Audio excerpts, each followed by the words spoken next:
ओम शांति। 12 मई 2025 बाबा के महावाक्य। मीठे बच्चे, धंधा आदि करते भी सदा अपनी गॉडली स्टूडेंट लाइफ और स्टडी याद रखो। स्वयं भगवान हमको पढ़ाते हैं, इस नशे में रहो। प्रश्न: जिन बच्चों को ज्ञान अमृत हजम करना आता है, उनकी निशानी क्या होगी?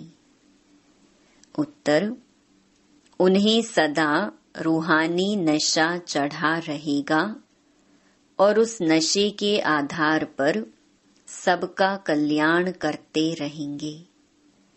कल्याण करने के सिवाय दूसरी कोई बात करना भी उन्हें अच्छा नहीं लगेगा।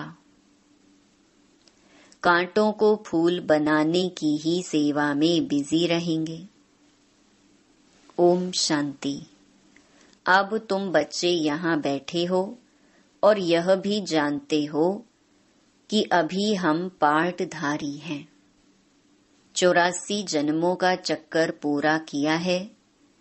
यह तुम बच्चों की स्मृति में आना चाहिए।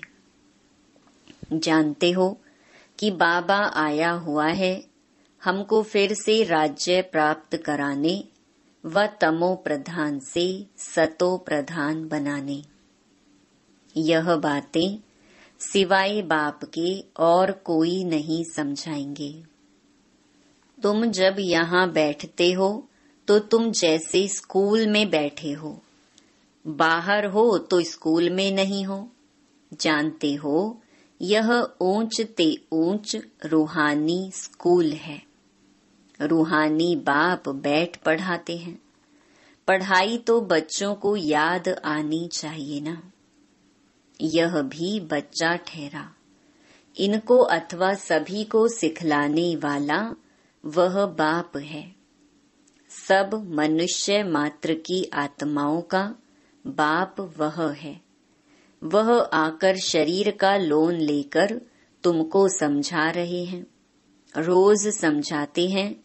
यहाँ जब बैठते हो तो बुद्धि में स्मृति रहनी चाहिए कि हमने 84 जन्म लिए। हम विश्व के मालिक थे, देवी देवता थे, फिर पुनर्जन्म लेते लेते आकर पट पड़े हैं। भारत कितना सॉल्वेंट था, सारी स्मृति आई है। भारत की ही कहानी है, साथ साथ अपनी भी। अपने को फिर भूल ना जाओ। हम स्वर्ग में राज्य करते थे, फिर हमको 84 जन्म लेने पड़े। यह सारा दिन स्मृति में लाना पड़े। धंधा आदि करते स्टडी तो याद आनी चाहिए ना। कैसे हम विश्व के मालिक थे, फिर हम नीचे उतरते आए, बहुत सहज है। परंतु याद भी कोई को रहती नहीं है। आत्मा पवित्र ना होने कारण याद खिसक जाती है। हमको भगवान पढ़ाते हैं, यह याद खिसक जाती है।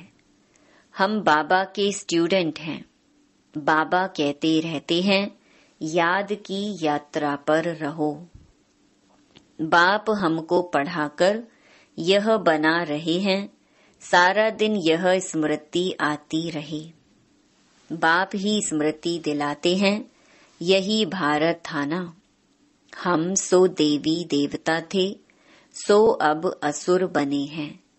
पहले तुम्हारी भी बुद्धि आसुरी थी, अब बाप ने ईश्वरीय बुद्धि दी है।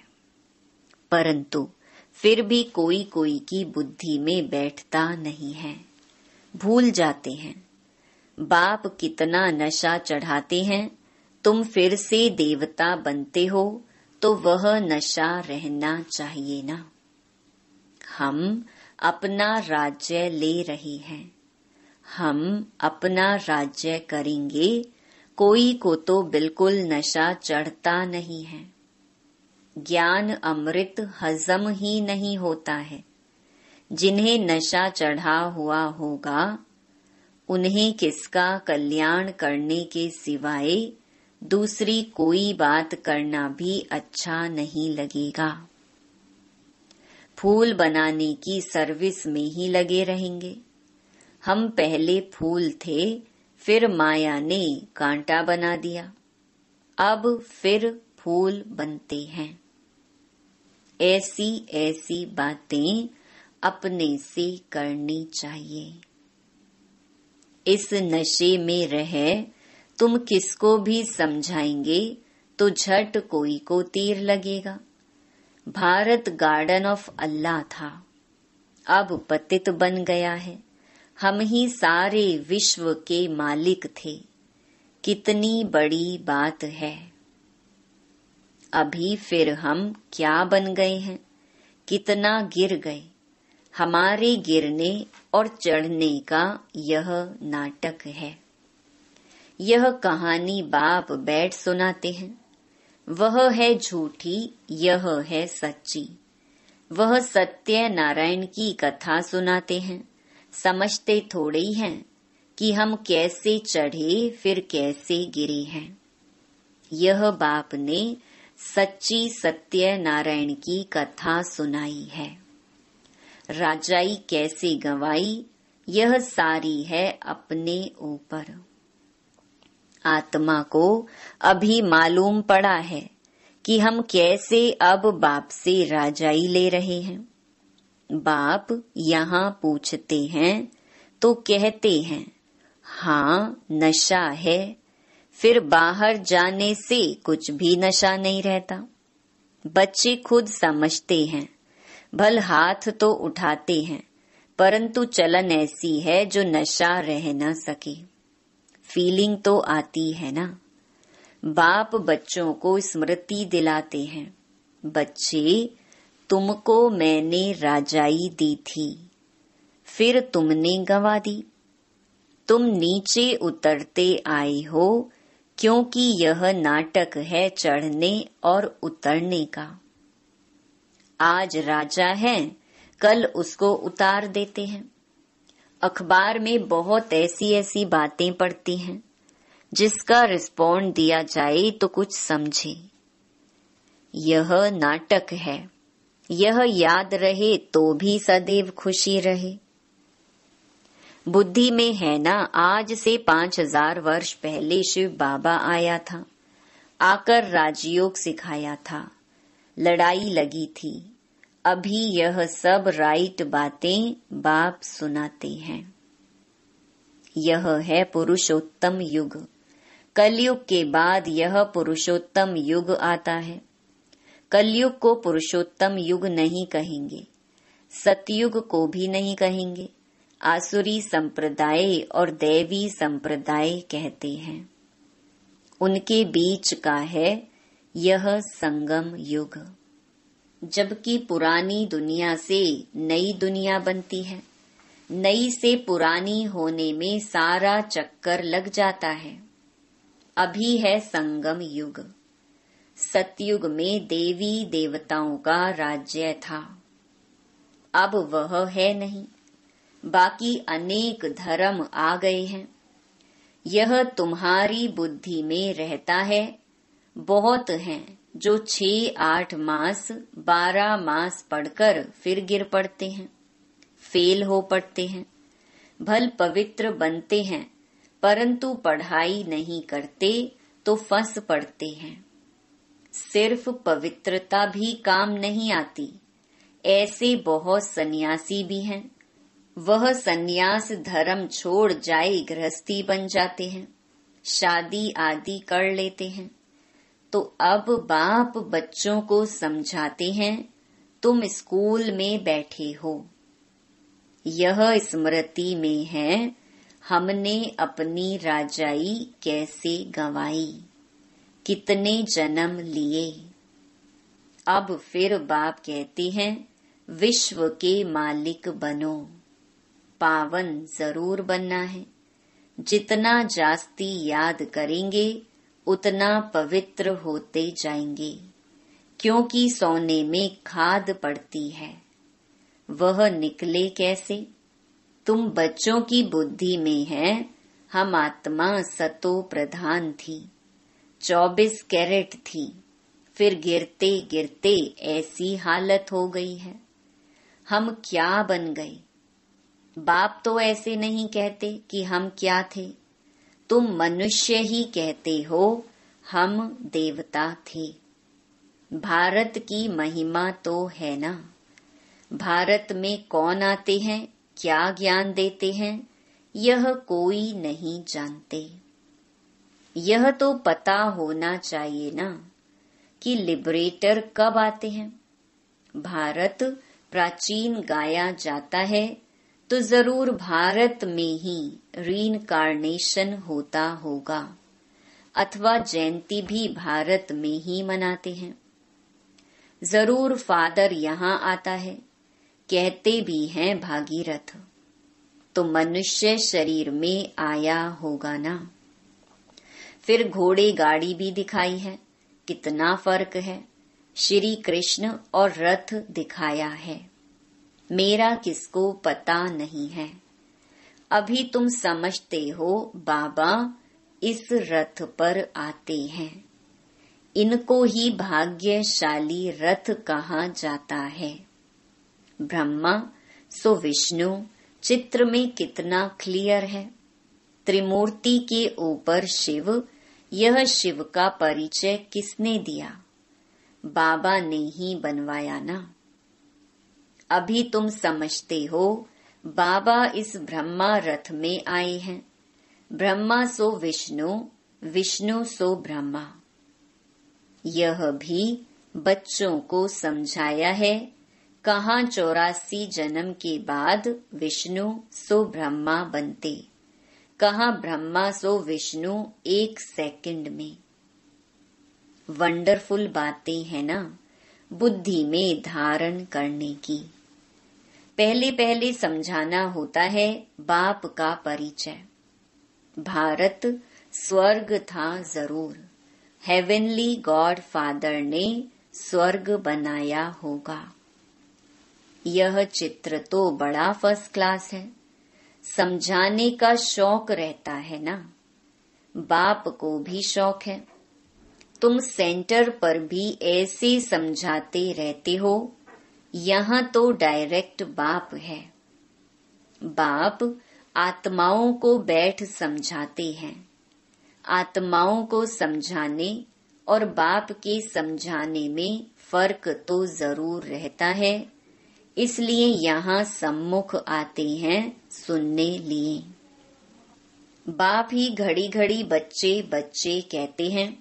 भाई भाई का इतना असर नहीं रहता जितना बाप का रहता है। यहाँ तुम बाप के सम्मुख बैठे हो, आत्माएं और परमात्मा मिलते हैं तो इसको मेला कहा जाता है। बाप सम्मुख बैठ समझाते हैं तो बहुत नशा चढ़ता है। समझते हैं बेहद का बाप कहते हैं, हम उनका नहीं मानेंगे। बाप कहते हैं हमने तुमको स्वर्ग में भेजा था, फिर तुम 84 जन्म लेते लेते पतित बने हो, फिर तुम पावन नहीं बनेंगे। आत्माओं को कहते हैं। कोई समझते हैं बाबा सच कहते हैं, कोई तो झट कहते बाबा हम पवित्र क्यों नहीं बनेंगे। बाप कहते हैं मुझे याद करो तो तुम्हारे पाप कट जाएंगे, तुम सच्चा सोना बन जाएंगे। मैं सभी का पतित पावन बाप हूँ, तो बाप की समझानी और आत्माओं की माना बच्चों की समझानी में कितना फर्क है। समझो कोई नए आ जाते हैं, उनमें भी जो यहाँ का फूल होगा तो उनको टच होगा। यह कहते ठीक है, जो यहाँ का नहीं होगा तो समझेगा नहीं। तो तुम भी समझाओ, हम आत्माओं को बाप कहते हैं तुम पावन बनो। मनुष्य पावन बनने के लिए गंगा स्नान करते हैं, गुरु करते हैं, परंतु पतित पावन तो बाप ही है। बाप आत्माओं को कहते हैं कि तुम कितने पतित बन गए हो, इसीलिए आत्मा याद करती है कि आकर पावन बनाओ। बाप कहते हैं मैं कल्प कल्प आता हूँ, तुम बच्चों को कहता हूँ यह अंतिम जन्म पवित्र बनो। यह रावण राज्य खत्म होना है, मुख्य बात है ही पावन बनने की। स्वर्ग में विष होता नहीं। जब कोई आते हैं तो उनको यह समझाओ कि बाप कहते हैं अपने को आत्मा समझ, मुझ बाप को याद करो तो पावन बन जाएंगे, खाद निकल जाएगी। मन मनाभव अक्षर याद है ना। बाप निराकार है, हम आत्मा भी निराकार है। जैसे हम शरीर द्वारा सुनते हैं, बाप भी इस शरीर में आकर समझाते हैं।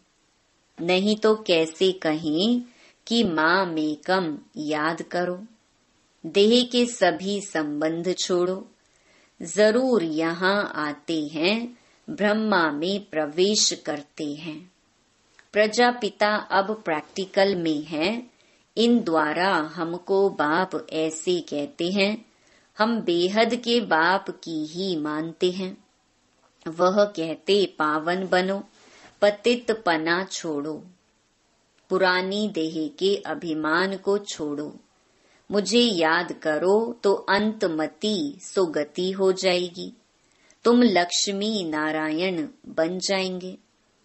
बाप से बेमुख करने वाला मुख्य अवगुण है एक दूसरे का पर चिंतन करना, ईविल बातें सुनना और सुनाना। बाप का डायरेक्शन है तुम्हें ईविल बातें सुननी नहीं है। इनकी बात उनको, उनकी बात इनको सुनाना, यह धूतीपना तुम बच्चों में नहीं होना चाहिए। इस समय दुनिया में सभी विपरीत बुद्धि है ना। सिवाय राम के दूसरी कोई बात सुनाना उसको धूतीपना कहा जाता है। अब बाप कहते हैं यह धूतीपना छोड़ो। तुम सभी आत्माओं को बताओ कि हे सीताएं, तुम एक राम से योग लगाओ। तुम हो मैसेंजर, यह मैसेज दो कि बाप ने कहा है मुझे याद करो, बस। इस बात के सिवाय बाकी सब है धूतीपना। बाप सब बच्चों को कहते हैं धूतीपना छोड़ दो। सभी सीताओं का एक राम से योग जुड़वाओ। तुम्हारा धंधा ही यह है, बस यह पैगाम देते रहो। बाप आया हुआ है, कहते हैं तुमको गोल्डन एज में जाना है, अब इस आयरन एज को छोड़ना है। तुमको वनवास मिला हुआ है, जंगल में बैठे होना। वन जंगल को कहा जाता है। कन्या की जब शादी होती है तो वन में बैठती है, फिर महल में जाती है। तुम भी जंगल में बैठे हो, अब ससुर घर जाना है। इस पुरानी देह को छोड़ना है। एक बाप को याद करो, जिनकी विनाश काले प्रीत बुद्धि है, वह तो महल में जाएंगे। बाकी विपरीत का है वनवास, जंगल में वास है। बाप तुम बच्चों को भिन्न भिन्न रीति से समझाते हैं। जिस बाप से इतनी बेहद की बादशाही ली है, उनको भूल गए हो तो वनवास में चले गए हो। वनवास और गार्डन वास, बाप का नाम ही है बागवान। परंतु जब कोई की बुद्धि में आए, भारत में ही हमारा राज्य था, अभी नहीं है, अभी तो वनवास है, फिर गार्डन में चलते हैं। तुम यहाँ बैठे हो तो भी बुद्धि में है, हम बेहद के बाप से अपना राज्य ले रहे हैं। बाप कहते हैं मेरे साथ प्रीत रखो, फिर भी भूल जाते हैं। बाप उल्हेना देते हैं, तुम मुझ बाप को कहाँ तक भूलते रहेंगे, फिर गोल्डन एज में कैसे जाएंगे। अपने से पूछो, हम कितना समय बाबा को याद करते हैं। हम जैसे कि याद की अग्नि में पड़े हैं, जिससे विकर्म विनाश होते हैं। एक बाप से प्रीत बुद्धि होना है।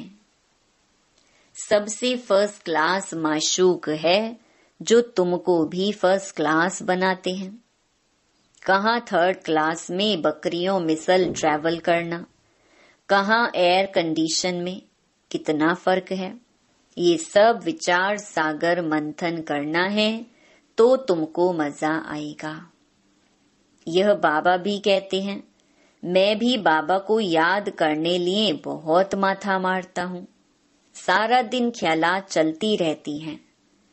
तुम बच्चों को भी यही मेहनत करनी है। अच्छा, मीठे मीठे सिकीलधे बच्चों प्रति माता पिता बाप दादा का याद प्यार और गुड मॉर्निंग। रूहानी बाप की रूहानी बच्चों को नमस्ते। धारणा के लिए मुख्य सार। पहला, किसी को भी एक राम माना बाप की बातों के सिवाय दूसरी कोई भी बातें नहीं सुनानी है। एक की बात दूसरे को सुनाना पर चिंतन करना, यह धूतीपना है, इसे छोड़ देना है। दूसरा, एक बाप के साथ प्रीत रखनी है, पुरानी देह का अभिमान छोड़ एक बाप की याद से स्वयं को पावन बनाना है। वरदान, समाने की शक्ति द्वारा रॉन्ग को भी राइट बनाने वाले विश्व परिवर्तक भव। दूसरे की गलती को देखकर स्वयं गलती नहीं करो। अगर कोई गलती करता है तो हम राइट में रहें, उसके संग के प्रभाव में न आए। जो प्रभाव में आ जाते हैं वह अलबेले हो जाते हैं।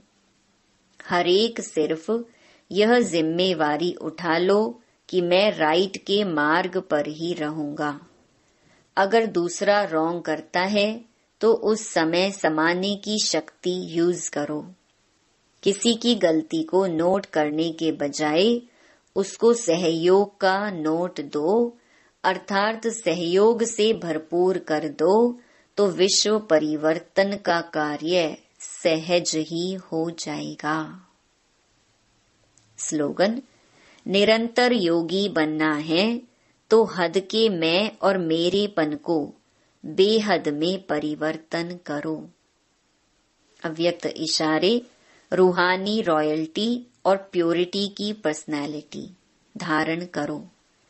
वर्तमान समय के प्रमाण फरिश्तेपन की संपन्न स्टेज के व बाप समान स्टेज के समीप आ रहे हो। उसी प्रमाण पवित्रता की परिभाषा भी अति सूक्ष्म होती जाती है। सिर्फ ब्रह्मचारी बनना ही पवित्रता नहीं, लेकिन ब्रह्मचारी के साथ ब्रह्मा बाप के हर कर्म रूपी कदम पर कदम रखने वाले ब्रह्माचारी बनो। अच्छा, ओम शांति।